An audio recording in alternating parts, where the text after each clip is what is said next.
We don't do that here. Put the cream on top.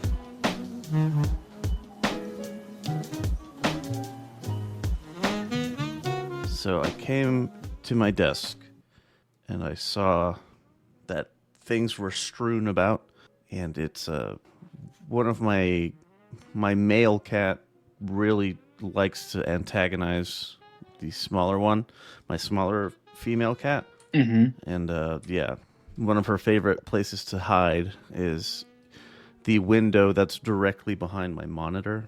And yeah, so when she gets up onto the desk, she likes to knock everything around on her way to the window.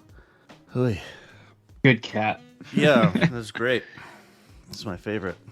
Yeah, I came home to my dog having dug another hole in the middle of our yard and torn up his blanket. So I know the feel. Sometimes the pets just need to ruin your shit sometimes. All right. Welcome to another episode of The Ultimate Fucking Casual. Who is the Ultimate Fucking Casual? That would be me. My name is Leo. I don't know a whole lot about MMA, but fortunately I'm joined by my good friend Nathan, who does know a fair amount, a good amount, about MMA. So he's gonna school me up on what's been going on. We're gonna be reviewing a little bit more, or we're gonna have a lot more recaps than usual. Just a quick note on the boxing side of things: Tyson Fury and Alexander Usyk is signed.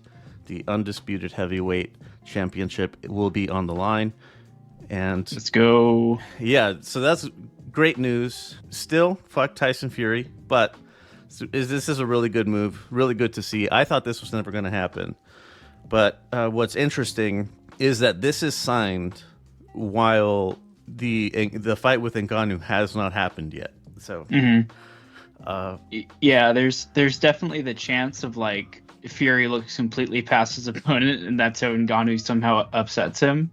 But I think the more realistic route is that this ends up just being like an super easy get back in shape tune up, and he takes like 0 damage and just boxes him up, and then he's ready for Usyk.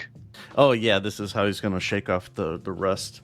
Yeah, I mean he got fairly fat at the first little face off they Yeah, had. he did. I was like, oh great, here we go again.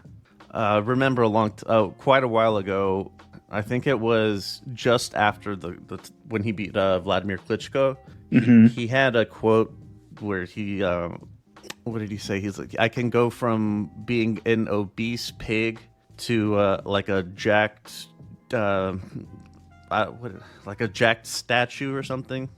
Yeah, like a Greek god statue or something like that. Yeah, it could go from being a pig to a Greek god in a matter of weeks.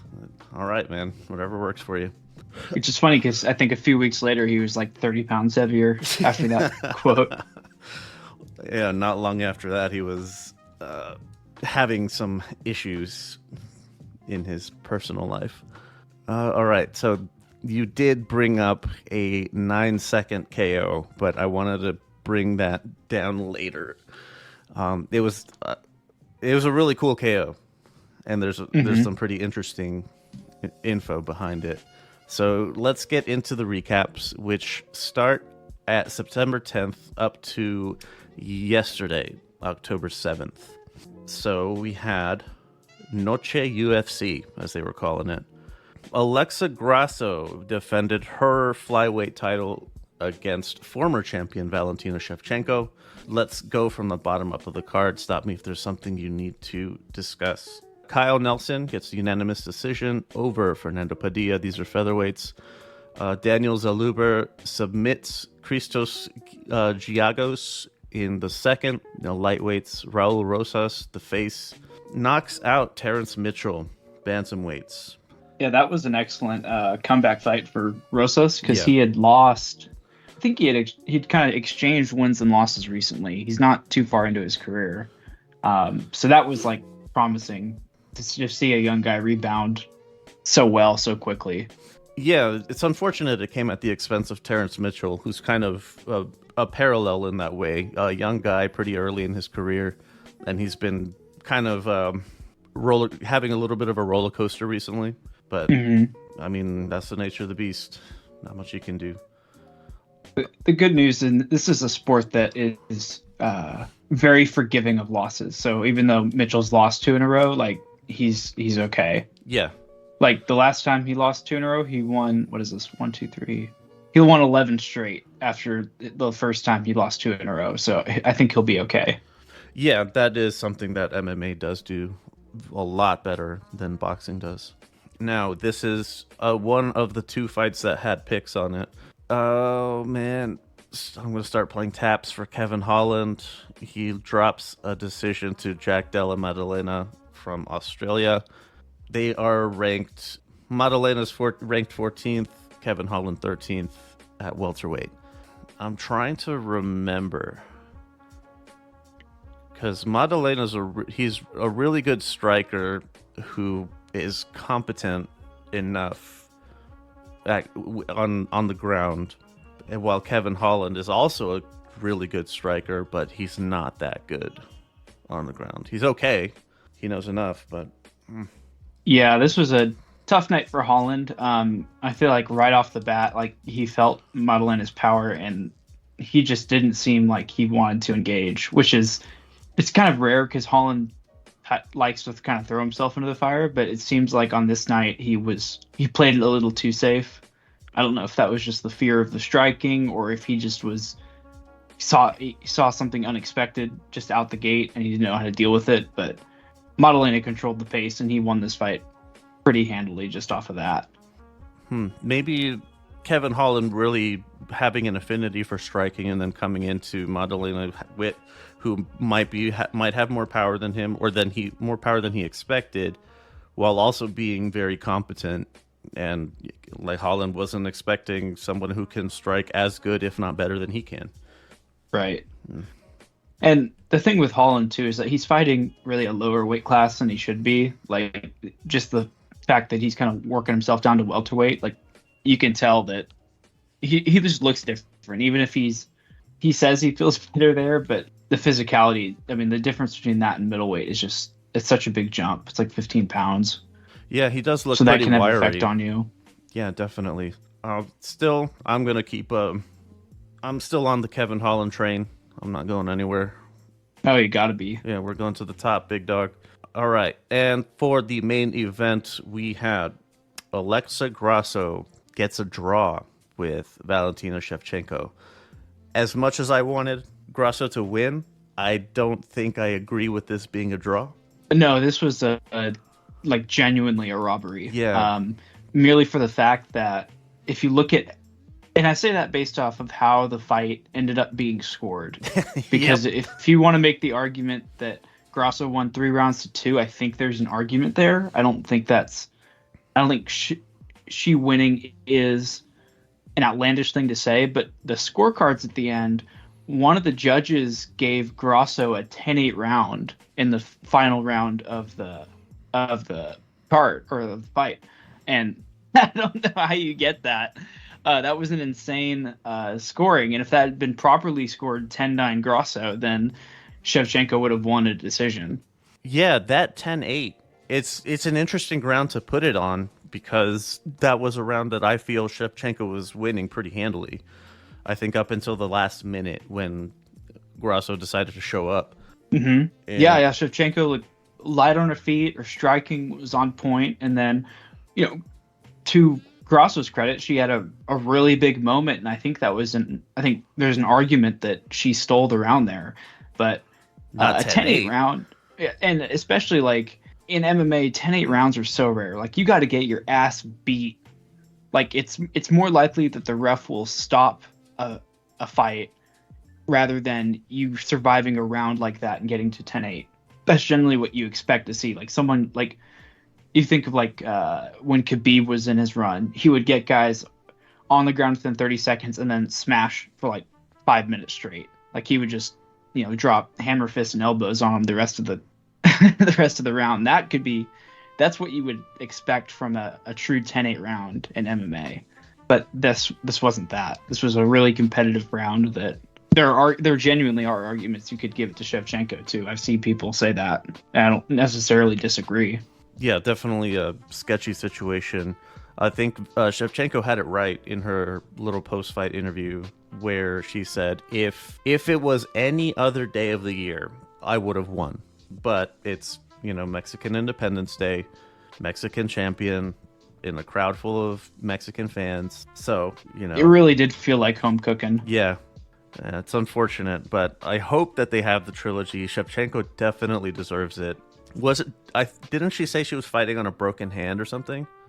Yeah, she broke her right hand in the first round. Yeah. And then she went on to still piece her up with that jab. Yep. That's exactly what I was going to go to, was despite having a broken hand, her lead hand, still that jab controlled Grasso like a fucking marionette. It was fantastic. Shevchenko looked amazing. Unfortunately for her, but we'll see. We'll see if they do it again. I hope so. They have to, because this was still such a competitive fight. Even if definitely. Shevchenko's healthy, the power and the submission skill of Grasso, it really keeps her in this fight. I think a trilogy would be an amazing fight to have. It does cough on UFC 300, please, Dana senpai. It does call into question the first win, because it did happen more on a Shevchenko mistake. Just a little misstep that Grasso was able to capitalize on, more than it was like Shevchenko being totally shot or anything like that. Oh yeah, I thought the writing on the wall was that Shevchenko was about to have a serious decline, and that wasn't the case at all. Yeah. She still looked elite. Yeah, that was this fight was definitely proof positive. Real quick, Friday Fights 34. This was on September 22nd in the Lumpini Boxing Stadium in Thailand. This was like a Muay Thai fucking super fight, the legitimate super fight. Superlek Kiatmu 9, it's the actual number 9 in his name. Thai people are kind of weird with that. And versus Rodtang, and not going to really try on his last name here, but Rodtang and Superlek. So Rodtang he's the longtime champion. He's been on a murderous streak, and Superlek he was the guy coming up, climbing the ranks, also looking like a beast. So they met, and wow, Superlek gets the unanimous decision, despite Rodtang putting a pretty serious cut on his head, just right at the top, where where his hairline starts. And Superlek was just covered in blood the whole fight. It was pretty gruesome, but still very entertaining. If you haven't seen it, I highly recommend it. Yeah, I think this fight convinced me that, and I think convinced you as well, as we see later on our agenda here, that we need to pay more attention to ONE FC Muay Thai cards. Because, oh my God. Hell yes. The recent ones we've been watching have been phenomenal. And a lot of them are just streamed, free to YouTube on a Friday morning kind of thing. So it's I'll watch it before I go to work or something. And seriously entertaining stuff. I don't know how this isn't more popular, because it's all of it. If you meet someone who says they don't like MMA, it's typically because they don't like the grappling. Well, this is MMA with no grappling. Yeah. There's elbows, there's knees, right? Kicks. You go flying attacks. It's just all sorts of, and it's 3-minute rounds, so you have to go now. There's no waiting around. Yes, and something that we were talking about yesterday, which I'm going to mention a little later as well, is ONE FC has this thing where the referees can prompt the fighters with specifically calling for more action. That's the word that I always heard, and I had to look into it, but the referee would say more action. And this wasn't a situation where they had to use it, but that's something that ONE FC does. I've never heard of something like that, but it's really cool. I think it applies more to their grappling circuit and MMA as well, since there's grappling in there. But yeah, if ONE FC, if the ref feels there's not enough not enough damage, then you better step it up if you want that bonus. Wow. Yeah, definitely pay attention. If you're not paying attention to ONE FC, you better fucking start. Like you said, Nathan, it's like Friday morning. You're getting your coffee, whatever, sitting down at your desk to start working or whatever. Just throw on ONE FC and watch. It's super entertaining. Yeah, I can't agree more. We'll be seeing more of it soon, I think. Absolutely. All right. Bellator 299 was at the 3 Arena in Dublin. Not a whole lot to talk about, I think, but the results: Aaron Pico knocks out Pedro Carvalho in the first featherweights. Johnny Eblin knocks out Fabian Edwards in the third at middleweight. Fabian Edwards is the younger brother of UFC champ Leon Edwards. So kind of interesting, I guess, seeing the Fighting Edwards family. Not quite as yeah. Maybe the scales are tipped really heavy on one side. I mean, if he did get to he's at the championship level, so there's that. But curious, maybe Edwards isn't at quite the strategist. All right, let's. And wait, maybe I'm a little lost here. He's related to Leon? Yeah. Oh, he's his younger brother. Oh, okay. Well, he learns something new every day. Yeah. He's a casual now. I looked because when I saw the poster for this, I looked at him and I looked at Fabian, and I honestly had to second guess myself. Like, man, I'm not thinking that like they look the same because like they're black or something, right? His name is Edwards. They kind of look alike. I need to check, and wouldn't you know?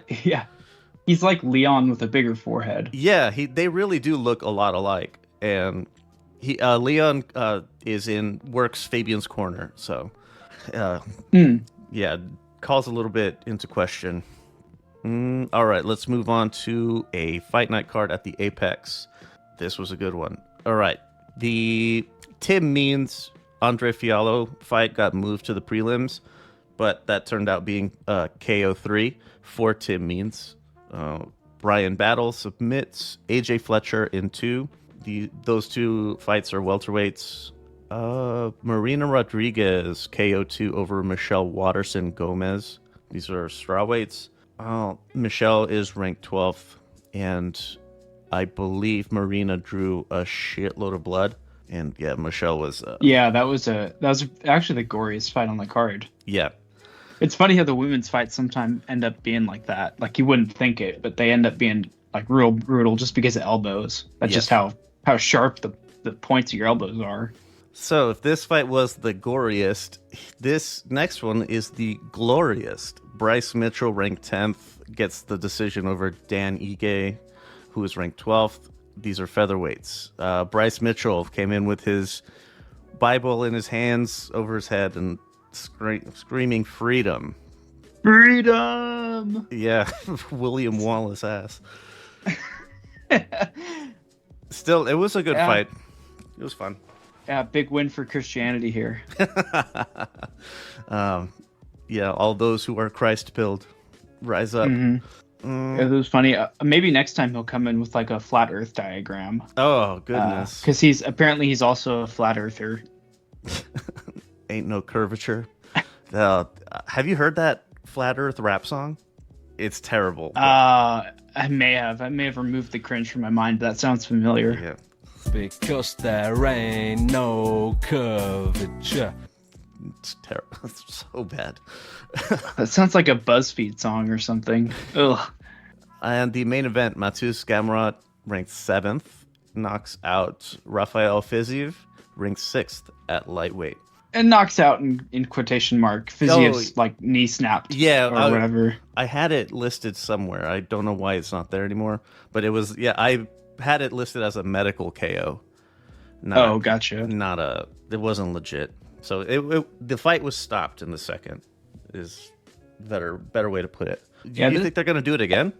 Not immediately. I think just due to their place in the rankings, Gamrot is probably going to want to move into a title contention spot soon. And, with a knee injury, like, I think he may have even torn his ACL. Oh, So goodness. it's like, that's a long, they Yep. can't keep Gamrot on On just ice. waiting around Yep. for that. Yeah. And that sucks because Fiziev looked great in those first 2 rounds. It was close, but you definitely saw his like kind of striking brilliance coming through early. And then I watched some recaps, and they said the one commentator pointed out just the way he was switching, like, puts a lot of stress on his knees. So I think he like switched and then threw a kick, and all of his weight shifted. Something along those lines is an explanation of how that injury happened. But Oh, I just had a shiver go down my spine thinking about recalling the sound that, like, there's a giant pop, very audible, when Fiziev threw the kick. It landed, and then there was a pop. Yeah, I think he might have torn something. Oh my goodness, gross. yeah, that's the what do you call it?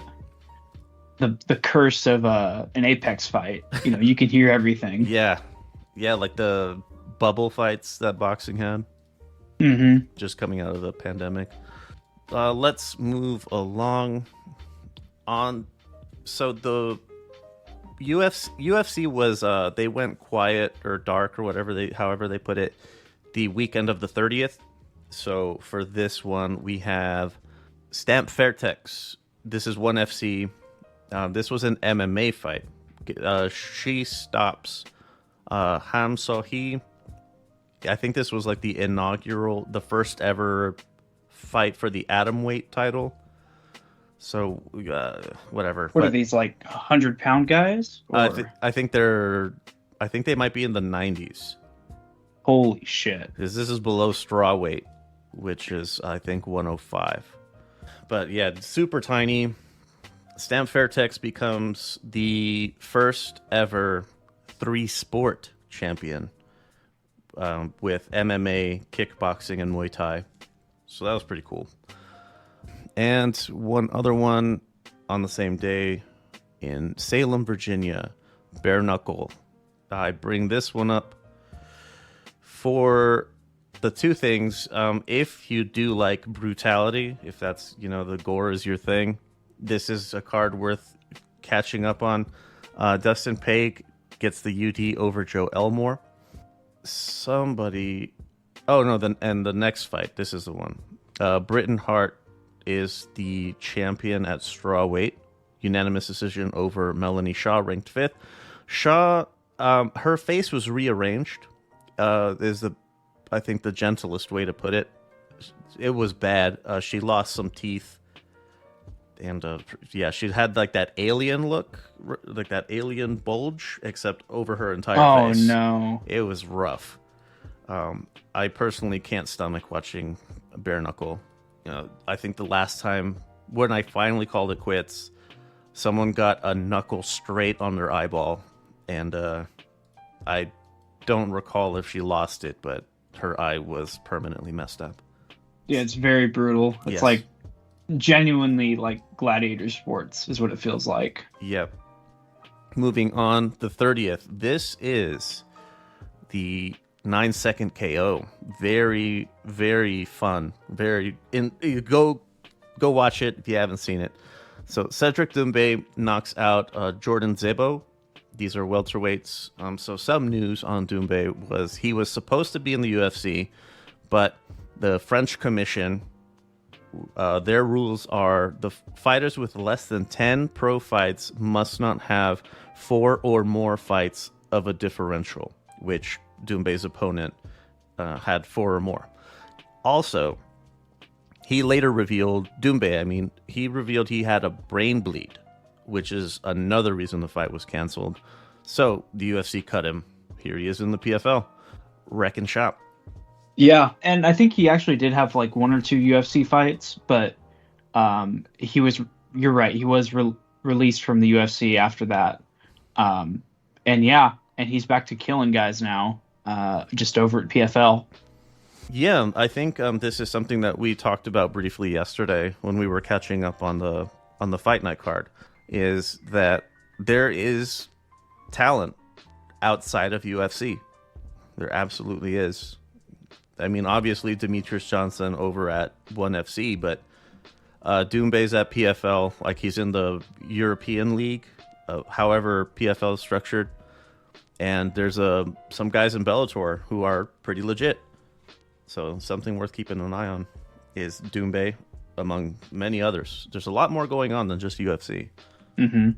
And this is also like the kind of talent the PFL wants if it really wants to establish like a cult following for itself, because they've got Doombay, who's a knockout artist. They've got Ngannou, who's a knockout artist. Those are two like just instant highlight reel guys that they could roll out there and just amp a bunch of marketing behind them. And if they, pick up a couple guys across a couple more divisions, or if they end up absorbing Bellator, as was rumored a couple months ago, I mean, I'm talking out of my ass. I just checked and it's not confirmed, so forgive ignorant me. The purchase went through. Oh, it did? Yeah, so I think it's a matter of how are they going to integrate with each other. Interesting, because Bellator just had its 300th thing. I wonder, do they have any more scheduled beyond that? I think I'll have to check, but I believe they do. Maybe it'll be like a promotion relegation type of thing. I don't know. The top guys go to Bellator for like the marquee events, and then PFL is the farming system that leads up to it. I don't know. Just spitballing, I guess. I bet they could have like the Bellator series. It's like your championship series or something. I bet they'll try to combine the names to some effect. Like PFL's your umbrella, but you just keep the name, keep the name brand there. Yeah, Ryzen. Hopefully they continue to do the cross promo fights that they do. The PFL, I do Bellator, hope they do that. Ryzen Alliance versus UFC. Also on the 30th, I have blocked this event from my memory, but this was a boxing event at the T-Mobile in Las Vegas. Canelo Alvarez gets the unanimous decision over Jermell Charlo. The super middleweight undisputed championship was on the line. There's a lot I can say about this, about the event at large, but we'll be talking about that more. I'll be talking about that more on B-Sides, which records later today. But Nathan, the floor is yours. What did you think about the card? Just the card in general, whatever fights you want to highlight. I think the card itself, a lot of the hype around it was this is the best like top to bottom boxing card put together this year. And I think up until the main event, it lived up to that. I enjoyed every fight that was in the prelims, and then the main event happened and ruined everything. And not just because Canelo won, like that's not an issue for those Canelo fans that may be listening, but this was a garbage fight. I don't know. It's like Mel showed up for a paycheck. I can't believe I've ever heard you say that about one of the Charlo brothers. Yep. But it appears to be what happened. It was a exceedingly boring fight. It was nice to see that Canelo is still capable of looking elite, but at the same time, he's fighting someone from 2 weight divisions up. So what does this really mean for him? Or I'm sorry, 2 weight divisions down. He's pulling a guy up. What was it? 14 pounds. I mean, it's like, come on, man. Yeah, the 14-pound difference I think showed the most. That I feel that that's what contributed to Charlo's lethargic performance, I guess. And the one other one in the co-main, Erickson Lubin gets the decision over Jesus Ramos. Oh, I forgot about that. That was a wild robbery. No, the fuck he did not. No, he did not get that win. Absolutely not. I forgot about that. Was still an entertaining fight, though. Yes, very much. I have to say, and it probably wouldn't have been. It was a good fight. It was okay, but the decision really was the icing on the cake of like the what the fuck absolutely aspect to it. I think just for a frame of reference, this was more egregious than Grasso Shevchenko was. Yeah. That was pretty bad. Yeah, I think so. Because that's in UFC, that's a 1 point swing, really. It's bad 1 point swing, but like, I don't think Lubin won more than 4 rounds. No. And he had a 117, 111 card for him. Yeah, and then a 116, 112, which is 9-3 and 8-4 for those who don't know boxing scoring. That's insane. That's really bad. Yeah, like even if, and I real quick, let me go on a tangent. Even if you think Ramos let off the gas in round 9, which I think he did, but even if you think he automatically should lose those remaining rounds, you're looking at like a 6-6 at bet, like a draw. That's your best case scenario for Lubin, I think. Yeah, that was something I didn't like hearing was he let off the gas. Okay, that does not mean he lost the rounds. They just became more competitive. It's ridiculous. Right, and it definitely doesn't mean that Lubin got 5 other rounds in there somewhere. Yeah. Crazy. It's crazy. Very crazy. We'll be discussing that. I got the homie Drip and the homegirl Shanata is going to be debuting with us. So that's fun. Let's see. We were talking about ONE FC earlier and it being worth something paying attention to. On the 6th, there was so they have their Friday fights and fight night cards. Don't understand the difference. They're both on Fridays. I don't get it, but whatever. So this was ONE FC Fight Night 15 at the same arena, Lumpini Boxing Stadium in Bangkok. I picked out one in specific. Mikey Musumeci is the circuit. They call it submission grappling, and this guy's a phenom. His professional grappling record is 63-5. And his losses have only come to guys that are considerably bigger than him. He was grappling with this guy, Shinya Aoki of Japan, he's like one of the OGs, I guess. At least that's how they were talking about him.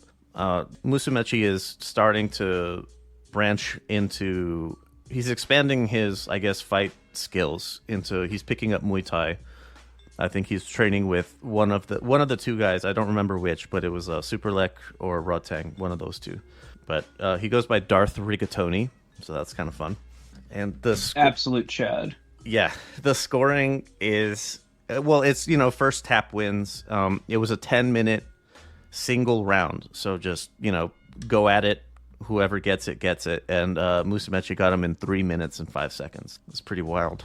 All right, one on the 7th was the aforementioned Bellator 300. This was in San Diego.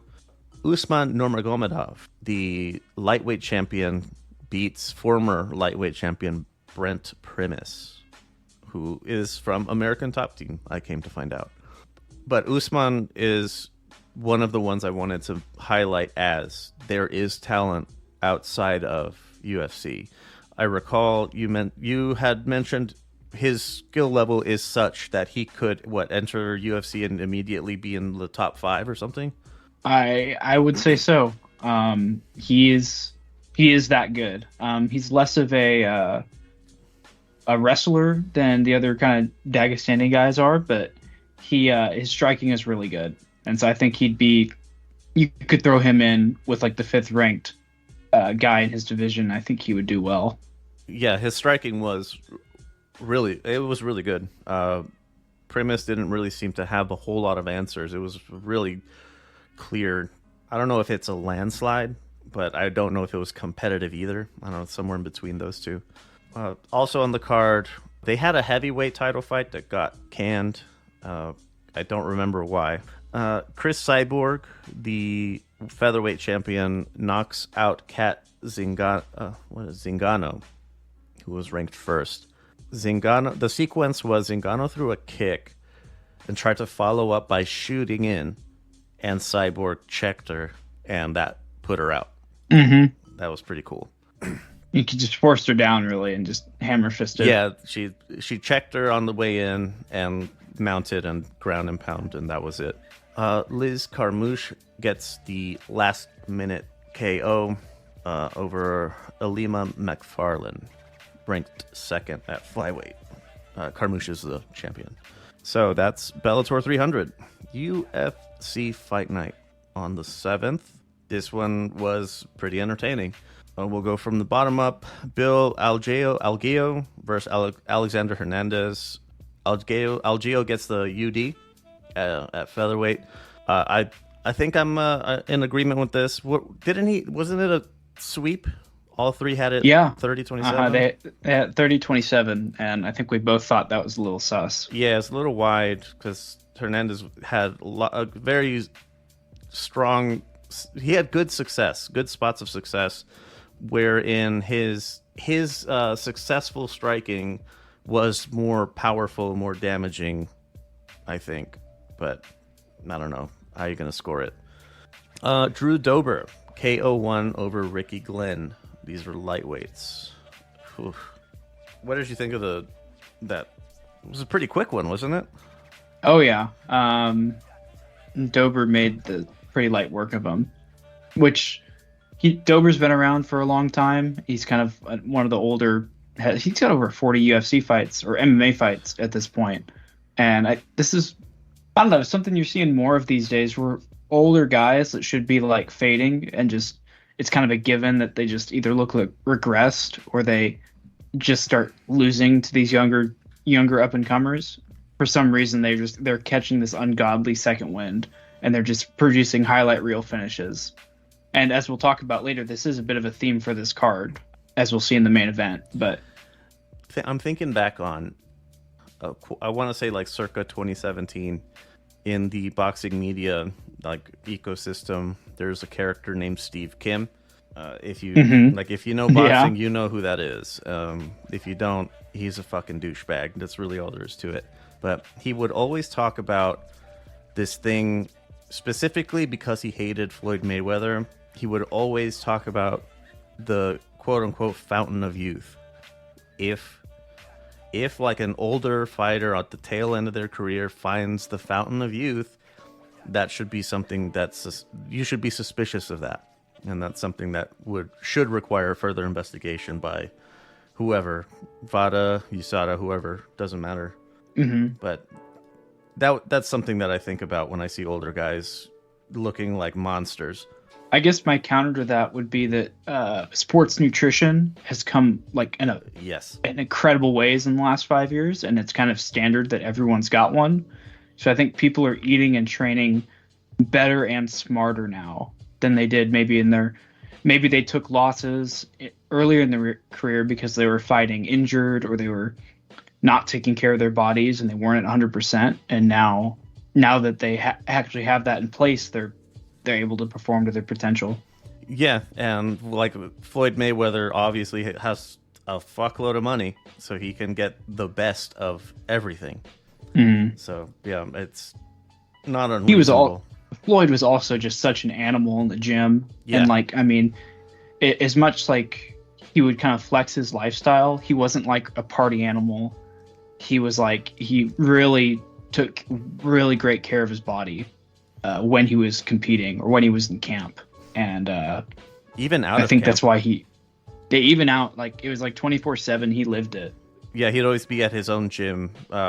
If he's not like working out himself, he's working out with his proteges or the prospects that are in his gym. So He's always there. He's always in there. So yeah, not a surprise for him. And yeah, with sports science evolving the way it has, it shouldn't be that surprising that people are able to compete at this level further into their lives. Okay, Joaquin Buckley of spin kick fame gets the UD over Alex Morono, who surprisingly survives to the final bell. Yeah, Joaquin Buckley, he's moving up, right, from lightweight? Yes. Yeah, and yes, that was I am surprised. Yeah. I think this is his first fight at welterweight, first or second fight. He's moving up 15 pounds, if I'm not mistaken. But man, if you see him, the guy is still fucking jacked. He's ripped to fucking shreds. Holy shit! And it Oh, really... I'm sorry. He actually moved down. He was a moved middleweight. down. Okay. He's a middleweight. He moved down. Oh, so he's moving down 15 pounds. Goodness, and he's still like a fucking muscle monster. It's ridiculous. Contrasted well with Alex Morono, who, when we were talking about it yesterday, I described him as he looks like he used to be a chubby kid, and he decided to go to like a grappling gym or something, and that's where he started losing a ton of weight, just exercising all the time. But he also discovered that he's actually pretty good, so he started taking that further, and that's how he got to the UFC. So that's fun. I like Morono. He's the Beyblade legend. Missed his back fist, caught a guillotine. Joaquin Buckley almost fell into that trap. He had Buckley almost locked in. Buckley was about to slam him on the ground, or like double leg takedown or whatever, and Morono almost got him again, or almost got the guillotine again, while he was in a vulnerable position. So it's pretty wild to see that kind of acumen. But as the fight went on, the dude was very clearly done. I want to say that the entire last round was pretty unnecessary. Didn't really need to see a whole lot more of that. I'm shocked. I'm frankly kind of shocked that. Well, I'm shocked, but I'm also not surprised, if that makes sense, that the towel wasn't thrown in, because you never see an MMA coach throw in the towel, but there was no reason for that not to happen. Like, he was just getting like beaten up. He didn't have anything left here. He was just getting unnecessarily damaged. Yeah, I think the most telling parts were when he would try to shoot in so that he could kind of stall and get some breath, get some air, and he'd drop down to shoot and then just kind of flop over and not even reach Buckley at all. It was really bad. Wow. I'm not really sure what to say other than wow. Like, I don't know what needs to change in the mentality of MMA, but man, sometimes you got to save your guy from himself. Sometimes you as a coach need to swallow your own pride and not let your dude get his ass beat for an extra 5 minutes that he doesn't need. Right. I wonder if it's because there's it's coaching by committee sometimes in MMA. Like, you have your head coach, but then you might have a couple specialist coaches that you took from when you were like a boxer or a Muay Thai guy. You have that guy, and then you have specifically a grappling coach of some kind, and so you almost have like a coaching tree. And so if everyone's kind of equal, it's like who makes the call? Like, is that established? Oh yeah. And then are the other guys going to protest and try and talk you out of it, or is everyone in agreement? Yeah, that's an interesting point. Boxing has chief seconds, and yeah, they're the only ones allowed into the ring to do any coaching, unless the cut man gets to go in. But they're typically the only ones that are doing any coaching. Whereas, there's definitely 2, if maybe even 3 people at the stool giving specialty advice. Still, I don't know. Even if it was 3 people, I'm not sure how they couldn't get 2 of them to agree that Alex was done. Yeah, well, I mean, it just needed one guy to throw the towel in. Yeah. So, I don't know. Well, moving along, Joe Pyfer submits Abdul Al-Hassan, middleweights. This ended in the second round. Pyfer looked pretty fucking strong. The thumbnail for this video on the ESPN Plus site was very misleading, because they had Al-Hassan throwing a kick which looked to be landing, and he looked ripped, like his leg was really muscular. And that's how it's kind of weird how they framed it that way, only for Pyfer to pretty much dominate the entire time. Yeah, it was it is kind of funny when the commentator will set a narrative right off the bat, and then it goes completely the opposite way. Well, so yeah, speaking of narratives, did you know that Joe Pyfer came from nothing? No, I didn't know that. Yeah. Until he said it 10 times in the ring. He would not stop screaming it. And shout out to his uncle for being 10,000 days sober. Yeah, practically his entire life. I've got my uncle out there who's over 10,000 days sober. But yeah, 10,000 days sober, I believe is what he said. That's a little bit of a mix-up here. The sober uncle thing was on Algio, not Pfeiffer. He had one drink when he was 19, and that was enough for him. He was Reformed Catholic after that. Teetotal from day one. Well, Pfeiffer at middleweight, he's not ranked, so like we can't really talk about him in the Strickland level yet. But I need to see who's like up. Well, Anthony Hernandez is 15th at middleweight, and he lost. So Pfeiffer could sneak into the top of that division, the low end of that of rankings. So Anthony Hernandez lost. I'm not recognizing a whole lot of names up until like number 9, Brendan Allen. Roman Dolidze. I'm not seeing a whole lot that's recognizable, but I don't really know that much. Oh man, Bobby Green, KO1 over Grant Dawson. Real quick. You may need an edit there. This Hernandez, Anthony Hernandez, is not the same as Alexander Hernandez, who I just said lost. Anthony Hernandez, different person. Oh, did I say Alexander? No, I said Anthony Hernandez is at 15. Yeah. But he did not. There's a different. Alexander Hernandez is a different guy at featherweight who lost. I got them mixed up. Okay. All right. Well, what also got mixed up is Grant Dawson's fucking brain. Bobby Green, KO1 over ranked 10th Grant Dawson at lightweight. I don't know. I usually try not to think too deeply into really quick knockouts.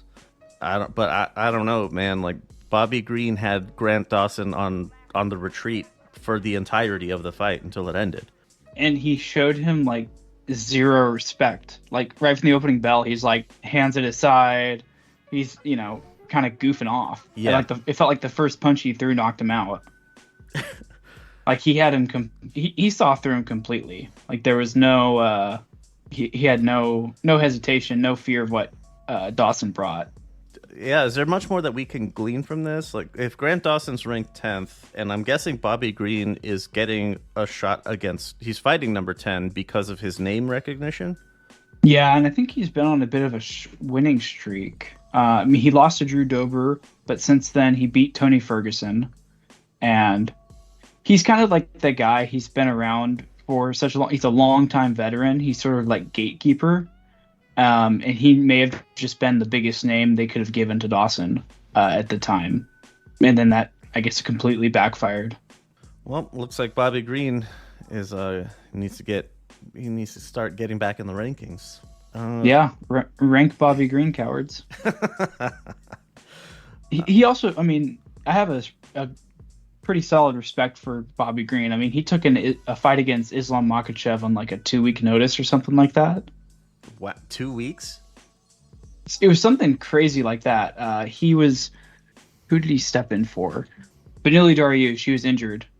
What is it with Dariush and just fucking fumbling every time he has the opportunity? I don't know, man. He just can't catch a break. Yeah. He was replaced by Bobby Green on 10 days notice. 10 days to face Islam Makhachev. That's ridiculous. Like at that point, like, yeah, even though he got finished in the first round, it's like, who cares? You have to be a certain kind of, like, you got to be a different breed to do that. Yeah, 10 days to step in with a fucking beast. Like, yeah, I can handle that. It's not a problem. Yeah, Bobby Green. I'm hopeful that he can take this career renaissance further. All right, now we're not having picks, I don't think, because Chief's not around, but points as of October 1st are 37 to Chiefs 48. I'm missing you.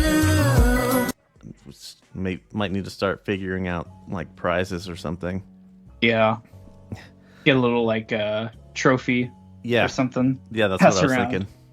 But our preview block is from today, October 8th, up to the card on the 21st. So the Fight Night card first on the 14th at the Apex.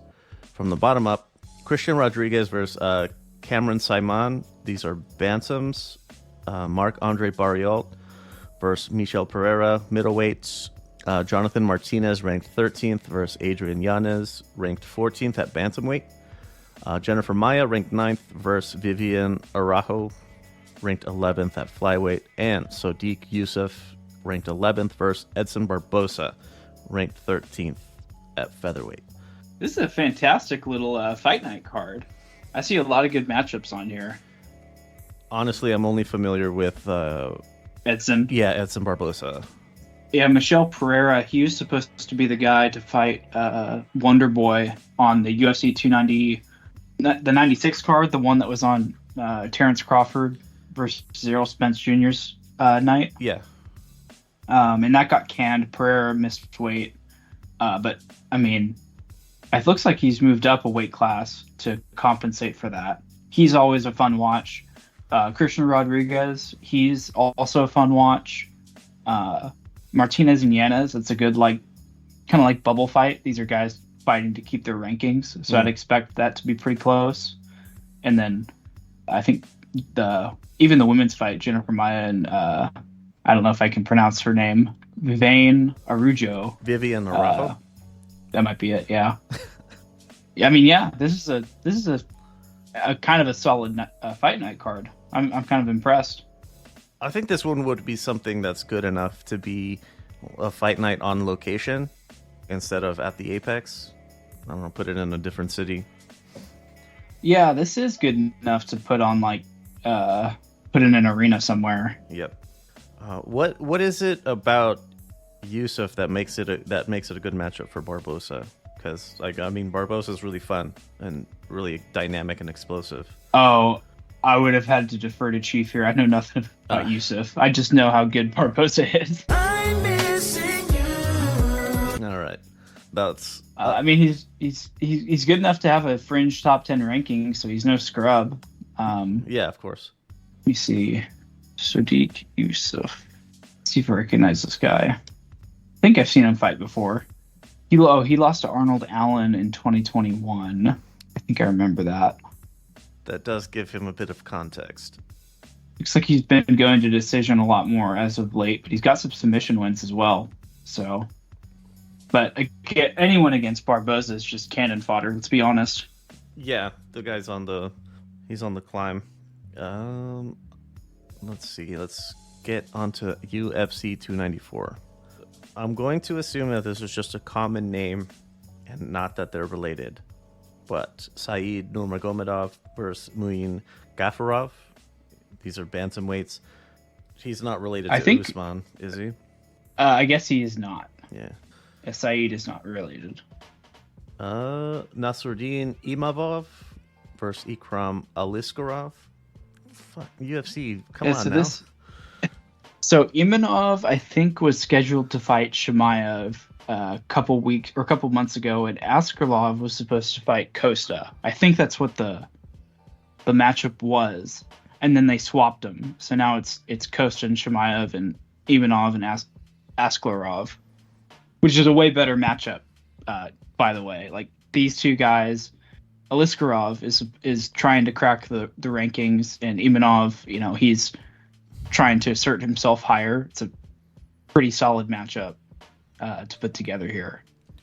Let's keep going. Magomed Ankalaev, ranked 2nd, versus Johnny Walker, ranked 7th, light heavyweights. Ooh. Rip Johnny Walker, I think. I think this is the 3rd time that we've said that. It's true. We have been expecting the fall of Johnny Walker, and has yet to happen. But to be fair, he's fighting outside of. He's probably fighting the 3rd best guy in his division right now, outside of Alex Pereira and oh man, I'm blanking on his name. Yuri? Old champ. Yuri Proskov. I don't know why I forgot his name. But yeah, Ankalaev is legit. He arguably beat Jan Blachowicz. they fought to a draw, I think earlier this year. But Ankalaev is just really, really good on the ground, and he's really good on the feet. And I frankly, I don't know what chance Johnny Walker has. Like, I think the best case scenario is he makes it to a decision, but I think he gets finished before then. Unless his flying knee game has improved more than it already is. If Ankalaev gets knocked out by a flying knee, I'll just have to like, I don't know if I have to be downgraded to casual if that happens. Like, I must not know the sport if that happens. All right. Co-main, Paulo Costa, ranked 6th, versus Khamzat Chimaev, ranked 4th at middleweight.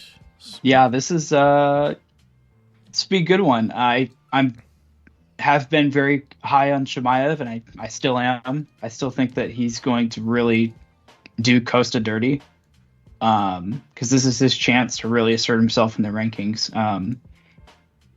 He was at welterweight for a good time, and he was forced to he had that kind of debacle with when he was scheduled to fight Tony Ferguson. Or no, he was scheduled to fight Nate Diaz, and he like missed weight like laughably, like by 10 pounds or something like that. Like, he didn't even try to cut, and so he fought Kevin Holland instead. Oh, this 4th ranking is from that's his welterweight ranking. He's not rated at middleweight yet. But yeah, he's stepping in with number 6, so they must see something that's worth putting him in with. Oh yeah, Chimaev's a monster. He is a seriously explosive wrestler, and he's got good striking. The only real hole in his game, I think, is his striking defense. Like, he gets hit more often than I would like, but Costa looks the part, but he doesn't act the part enough for me. Like, he looks like he should be a really great striker, but like, sometimes he'll show up, sometimes he won't. And I don't know, I'm not a fan of his inactivity as of the last couple of years. Like, he's been on a 1 fight a year streak for I think the last 3 years, and I'm just not confident in him in this spot. Yeah, with that few of outings in that amount of time, yeah, you kind of have to call their dedication into question. And if you're not fully committed to what you're doing, especially in fight sports, like when you have the beast from the east or whatever, yeah, you can't can't take him lightly. I wouldn't call Costa's commitment into question, because if you look at the guy, he is jacked. Like, he clearly puts the time in at the gym, but his like career moves have been weird. Like, for a while was like, he signed this really, really lucrative contract with the UFC, but like, it pays him honestly way more than it should. And since signing that, he's like fighting, middling ranked, contenders. He's not really moving up anywhere, and he's not moving quickly. Like I said, he's only taken like one fight a year. So it's like, how do you sign a contract like that and then not fight anyone of note? Well, time to fight somebody of note. That's right. All right. Speaking of people of note, Islam Makhachev, the champion at lightweight, is rematching. We interrupt our program to bring you this important message. We recorded this before the news of Oliveira dropping out, so we're still talking about this as if it's an Oliveira fight, obviously. And yeah, we'll talk on Volkanovski another time. Charles Oliveira, who is ranked 1st. Oliveira got this spot over beating Dariush, right? Am I recalling that? Yes, he did. Correctly? He did. Well. And man, what a fight this is. What's changed since their first one? How did the first one go, and what's changed since then? Oh, Islam knocked him out. Yikes. It was so that was a really shocking fight for me, because I was really high on Oliveira going into that fight. And like, I knew the fight was over. Like, I mean, this was the beginning of the end of that fight, but Islam caught him with a straight right and just completely knocked him on his ass. And it was like, man, when the supposed master wrestler is out striking you, and we considered Oliveira at the time to be one of the best strikers in all of the UFC. That was like really blown away by that. And I think part of that was like since then we've kind of come to recognize just how good of a striker Islam is. He's really underrated. But it was weird to see the way Charles approached that first fight. And he said since that he felt really anxious and nervous going into that fight. Like he was more kind of riled up than he normally is. And so the difference in here really could just come down to mentality. Is Charles going to fight how he normally does? Is he going to be, smarter about and less reckless with his striking? Or is he going to make the same mistakes as last time? The tough thing is, even if Charles does everything right, I don't know if he can survive on the ground. He's good off his back. He's got a good submission game, thanks to his Brazilian jiu-jitsu. But we've only seen one person nullify Makhachev's wrestling with Volk. And I don't want to... You got to remember how good of a guy Islam is on the ground. You can't just look at the Volk fight and think anyone can do it. Man, I mean, this could be a really exciting fight. I really don't know how to call this one. I think my brain would lean toward Makhachev here, but my heart definitely says Oliveira. If he were to knock him out in the first or second round and recover his title, that would be an insane story to see. That video that I sent into the group chat. I have a question for the men.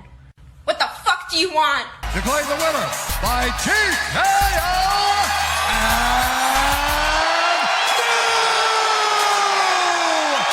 and Oliveira being belted. That's right. Getting the strap put on. Yeah. I think that's what we want. I don't know. I don't know that much about either guy, just based on the little bit of information that I have and what I've seen. It's the brain obviously goes with Makhachev. The heart is riding with Oliveira, even if it's a long shot. Now, I do have a bit of a wrench to throw in that prediction.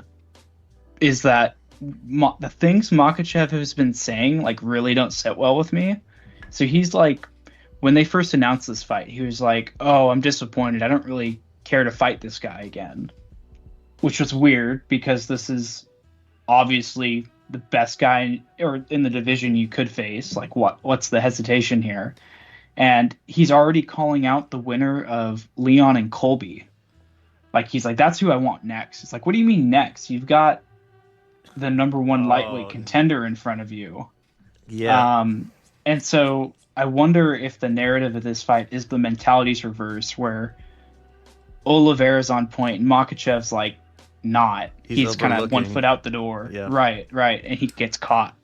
Oh goodness. And Oliveira does have he is explosive enough to do it, isn't he? Oh, absolutely. You need to watch his his knockouts. I guess he submitted Dustin. He submitted Gaethje, but those are both guys he was outstriking up to the point of the submission. He had an epic fight with Michael Chandler to win the belt. Chandler sat him on his ass and really looked like he was on his way to becoming the champ. And then Oliveira just came out in the second round like a bat out of hell and like knocked him out like super quick, like 30 or 40 seconds into the second round. So like, do not overlook Charles. This is the last guy you should be overlooking. Just be careful, Islam. Yeah. Okay. Yeah, maybe with recent events, it's just in poor taste. What I always think of. Islam I didn't even think about that. Islam moving up to. Yeah, it's. Oh God. I'm just gonna call him Makhachev now. Yeah. Yeah, banking on Makhachev to get the win. Yeah. Oh man, I didn't. It took that one clicked like way too late. I wasn't even thinking about that. Oh, it's funny. I was gonna ask you if you guys were gonna talk about that on your next taco podcast. Which, the situation in Israel Palestine? Mm-hmm. No, that's on the Prog Pats that debuted last week. Oh, that's right. That's what I meant. Tacos is different. Yeah, that's all fucking touchy-feely emotional stuff. And Prog Pats is more political. Right. There's a whole lot of implications here. A whole lot of questions that we're going to get to on the Prog Pats show. Also, the aforementioned HS hard shell tacos if you want to get all up in your feelings with me and my cousin, or B-sides if you want to listen to more about boxing. Nathan, you got anything to plug? Your monstrous fucking carp? Yeah, follow me on my soon-to-be releasing fishing Instagram. Name to be forthcoming in the next episode, I guess. Yo, we could make that into a show. Outdoorsman type of thing. Oh, we could. All right, so some food to think on. The outdoors. All right, so socials, LVX Media Net. What? I'm sorry. Oh, I was gonna say also fuck Tyson Fury. Yes. So you don't have Chief here to say it. I'm missing you. Yeah, fuck Tyson. So I'm filling Fury. in for him this time. Yeah. So LVX Media Net is everything on. That's across all platforms. Very reluctantly got back on Twitter, but there you go. Contact options. If you go to lvxmedia.net, you hit the Ultimate Fucking Casual page. The contact options are right there, and they will be listed in the outro as well. So, with that all said, parting words. Oh, I guess I said my parting words early. It was fuck Tyson Fury. Yeah, fuck Tyson Fury. Now I kind of hope that Ngannou really does. I'm really wanting it more than I did before. I want Ngannou to put him to sleep. That would be so awkward into an Usyk fight. Yeah, walking in, coming off of a knockout loss. Yeah. Well, I mean, hey, they could both be coming off knockout losses because Dubois totally stopped Usyk in their fight, didn't he? True. Yes, he technically did. There you go. The cup clipping situation. All right, with all that said, thank you very much for listening to the Ultimate Fucking Casual. If you would, please do all the internet shit, like rating, reviewing the show on whatever platform you like, interacting with the fucking social media stuff. It all really helps. I know everyone says that, but they say it because it fucking works. It really does help. So, thank you for listening. Thanks for listening to this episode of our podcast. If you have any questions or comments on what was discussed, or have a topic you'd like to hear on the podcast, you can leave a message on our unattended phone line at 833-589-7637. That's 833-LUX-PODS. For more shows like the one you just listened to, go to lvxentertainment.net.